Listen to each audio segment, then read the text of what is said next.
Ο Αδόλφος Χίτλερ, γνωστός για τη χορτοφαγία του, την αγάπη του για τα σκυλιά, αλλά και την έντονη φοβία του για τα μικρόβια, άφησε πολλά αναπάντητα ερωτήματα για τον μοντέρνο άνθρωπο.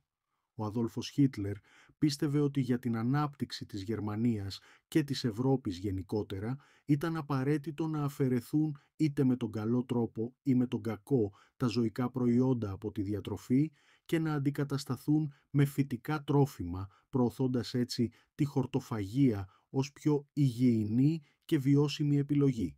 Υπάρχουν επίσης άνθρωποι που πιστεύουν ότι η κατανάλωση ζωικών προϊόντων είναι καλύτερη για την πρόσληψη πρωτεϊνών, βιταμινών και ανάπτυξη μειών και ότι μια δίαιτα με ζωικά προϊόντα μπορεί να είναι πιο ισορροπημένη από μια αυστηρά φυτοφαγική διατροφή.